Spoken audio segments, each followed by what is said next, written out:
Bruno Darou m'a rejoint sur ce plateau. Merci d'être là, Bruno. Des attaques d'ampleur menées donc par les Ukrainiens en territoire russe. Le président Zelensky, on l'a entendu à l'instant, qui assume, qui avait même promis de rendre coup pour coup après ce qui s'est passé vendredi. Voilà, après donc l'attaque russe, effectivement, il y a 48 heures sur un immeuble résidentiel à Kiev qui a évidemment fait des morts civiles.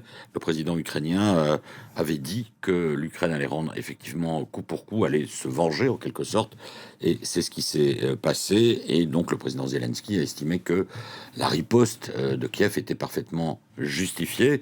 Donc ce qui est à noter là, effectivement, c'est qu'il y a eu au total près de 1000 drones qui ont été lancés par l'Ukraine, dont environ 600 sur Moscou et sa région. Alors, à peu près la moitié a été interceptée par les Russes, mais certains sont passés. Donc, à part la région de Moscou, on va en reparler, mais il y a 14 régions russes quand même qui ont été visées par ces drones ukrainiens.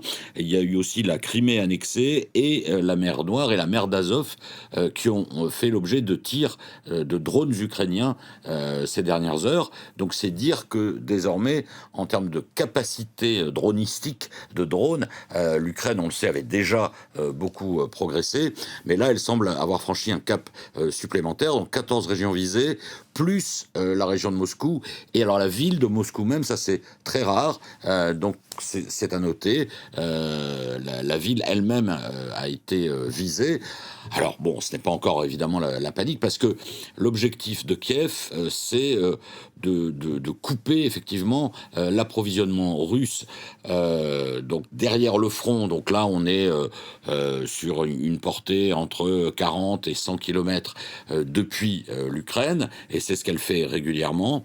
Et puis aussi, de manière plus symbolique, pour créer un sentiment de malaise, voire peut-être un peu d'effroi dans la population russe, de frapper parfois la capitale et sa région, et c'est ce qui a été fait. On est donc dans une configuration où chaque partie frappe l'autre. Un expert interrogé tout à l'heure par Axel Simon parlait de guerre d'attrition, et dans le même temps, les négociations n'avancent pas. Non, les négociations n'avancent pas, elles sont au point mort, notamment depuis le déclenchement de la guerre contre l'Iran. On sait que les délégations russes et ukrainiennes se sont vues plusieurs fois sans vraiment progresser, chacun reste sur ses positions. Le ton n'est pas vraiment à la reprise de ces négociations pour l'instant.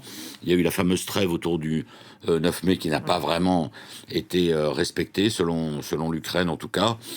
Donc les négociations, franchement, on peut dire qu'elles sont dans l'impasse pour l'instant. La situation sur le terrain est globalement stationnaire, avec une petite reprise par certains endroits. On rappelle que c'est un front de 1200 km.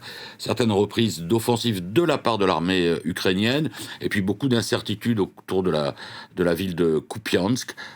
Certains influenceurs russes ou blogueurs affirmant que la ville est tombée aux mains des Russes. Et en fait, les Ukrainiens disent que non, pas du tout.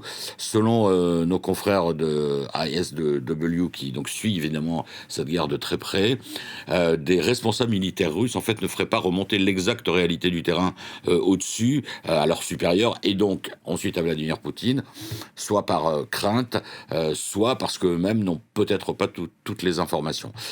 Quoi qu'il en soit, pour revenir un instant sur les drones, ils sont véritablement une arme aujourd'hui aux mains de l'Ukraine. Et ce qu'il faut savoir, Nabia, c'est que ces drones, ils sont dopés à l'intelligence artificielle.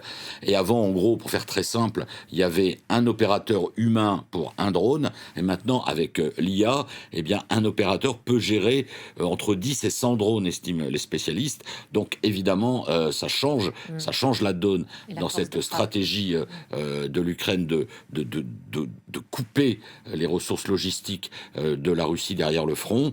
Et en plus, ça ne coûte pas énormément cher. Ce sont des drones Hornet qui ont été donc modifiés par l'Ukraine. Ça coûte environ $6000 pièce.